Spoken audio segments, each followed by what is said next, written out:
Ano ko nga, makabili ka lote lang tapos kahit kubo-kubo lang, hindi naman matinong ano, Yeah. okay na sa amin yun. Makaalis na lang po kami dito. Lagi yung mainit na ulo sa amin dito. Wait lang, Ninang. Hindi pa na... Opo, ito, sabi... Sabi ko sa kanya, papadala ko yun sa therapy ko. Balita ko, wala daw kayong bahay. Sabi ko sa kanya, wala nang problema yun sa akin. Kung ano man yung decision nyo, gagawin yun sa pera, ilagay dyan sa bahay, wala nang problema yun sa akin. Basta binigay ko na yun. So yun po, stop muna natin. Just a heads up lamang po. Pag-uusapan po natin sa video na ito is tungkol nga po dito sa problema ng pamilya ni Luis sa kasalukuyan. Dahil nga po, nabanggit nga po ng nanay ni Luis nung nakaraan na problemado nga daw po sila sa kanilang tinitirhan kasi biglang tumaas or biglang itinaas daw po ng may-ari yung upa from 3.5 to 5K. So gusto sana ni nanay ni Luis na kahit magkaroon lamang sila ng lupa at kahit kubo-kubo na lang muna ang kanilang titirhan doon basta makalipat lamang sila, makaalis doon kasi pinag-iinitan na daw po sila. At yun nga po nabanggit din ng Precious na yung perang ipinadala or siguro ipapadala niya para sa pag-aaral ni Luis ay nasa kila Tekram na daw po yun kung gagamitin po daw nila iyon para doon sa pabahay kila Luis. Kasi medyo malaki-laki rin kasi yung magagastos kung talagang pabahayan sila Luis kasi nga po wala silang sariling lupa. So kailangan pa nilang bumili ng lupa tapos gagastos pa para sa mga materyales. At alam naman natin na medyo mahalin po talaga yung materyales ngayon pagdating sa mga pabahay. Tapos labor pa ng mga panday, mga gagawa. Kaya medyo malaki talaga yung mga gastos. Kaya yun po ang sabi din ng Precious na yung pera nga po para sa pag-aaral ni Luis ay gamitin na lang daw po muna. Pero paano po kaya yung pag-aaral ni Luis kung gagamitin na lamang po yung pera para sa pabahay? So ipagpatuloy po natin para malaman po natin yun. Saan ba pwedeng gamitin yun ng energy China? Kasi, di pa naman yun ang huling pagtulong mo eh. Parang, huling na yun ah. Sige. So yun po, hindi pa naman daw po yun yung huling pagtulong ni Ninang Precious. So ibig sabihin yung ipinadala niya na pera ay hindi pa yun yung huli na ipapadala niya for Luis para sa pag-aaral nito. So pwede nga po nilang gagamitin yung pera para sa pag-aaral ni Luis. Tapos next time is magpapadala na lamang po siguro ulit si Ninang Precious para sa pag-aaral ng bata. So napakabuti ng puso ni Ninang Precious. Talagang iniisip niya yung kalagayan nila Luis doon. Kasi mahirap din kasi yung magpatuloy sila sa pagtira doon sa lupa or sa lugar na iyon, sa bahay na iyon. Tapos napakainit ng dugo ng may-ari sa kanila. Tapos napakamahal din ng kanilang babayaran, 5K. Diyos ko, napakamahal po nun. Basta kung pinakailangan talaga, dyan na lang gamitin yung pera sa bahay. Eh, total, di ba naman siguro kayo naman yung pera na yun, di ba, sa ngayon? Mag-aaral niya. Basta, kung wala nang isipin yun, basta, sabi ko sa'yo, pag yung pera para sa pag-aaral ni Luis, kung kinahanglan sa, hindi ba noon kasi, di ba nakalintaro naman si Luis, saan emergency yung nagagamitin, gamitin. Walang problema doon. Nga po. Pag-usapan po namin Ninang...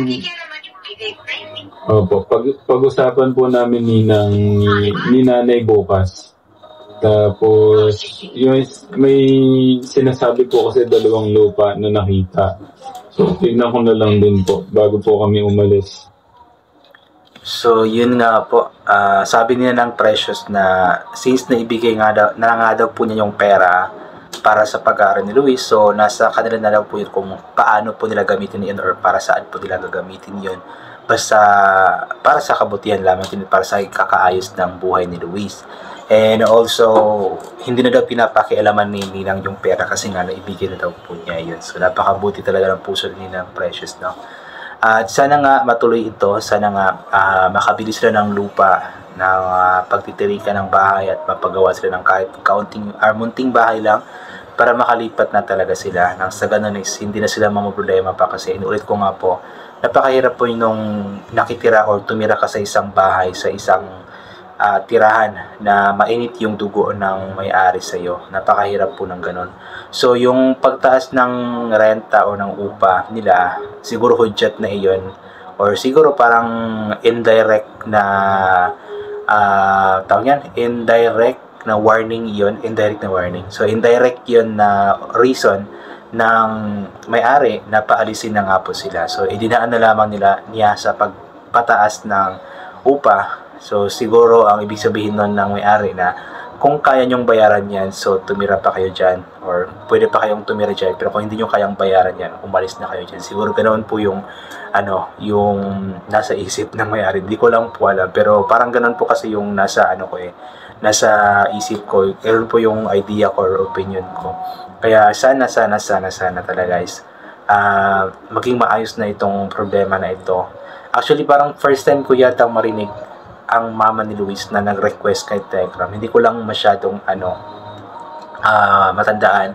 Pero parang first time nito na nag-request nga po siya kay Tekram na kahit na makabili lamang sila ng lupa at kahit na kubo-kubo lamang daw ay okay na sa kanila para maging maayos na ang kanilang pamumuhay or tirahan doon. At maraming salamat talaga kay Ninang Precious kasi alam mo yung napaka-considerate niya, understanding niya sa mga bagay-bagay, especially pagdating kay Luis, sa mga problema ni Luis.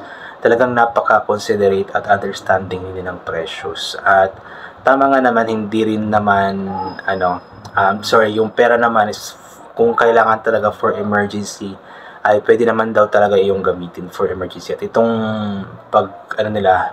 yung pabahay para sa kanila is emergency din po talaga ito. Kasi nga po sa problema na ito ngayon ng kanilang kinakaharap. So we are hoping na sana nga makabili sila ng lupa na medyo mura-mura kasi parang nabanggit no ni nanay nung nakaraan na 180k to 200k daw po yun. So medyo mahal-mahal din po yun. So sana makabili sila ng medyo mura-mura pa daw sa presyo na iyon para makamura sila at mapabahayan pa sila kahit na munting bahay lang na kanilang matutuluyan. Ayan. So yan, I think hanggang dito na lang po itong gagawin ko na reaction video. So thank you so much po sa lahat ng mga palagi bumabalik sa aking YouTube channel. So inuulit ko nga po palagi na ugalit po natin magdasal, magpasalamat sa lahat ng mga bagay na ating natatanggap kahit na hindi po natin ito himingi. Kasi nga po lahat ng mga bagay na meron tayo ay kaloob sa atin ng ating Panginoon. At wala mga bagay na ito kundi dahil sa Kanya. Bigla akong inantok. And always bring pa yung kapote, sombrero, or anything na pwede mga protection sa katawan kapag lalabas po tayo nang sa ganun kapag mainit ay hindi po tayo mainitan or kapag biglang umulan ay hindi po tayo mababasa ng ulan. And always take vitamin C para maboost ang ating immune system at hindi po tayo matatama na agad ng kung ano-ano mga sakit-sakit. Ayan. So once again, ulit ko hanggang dito na lamang po. God bless and bye for now po.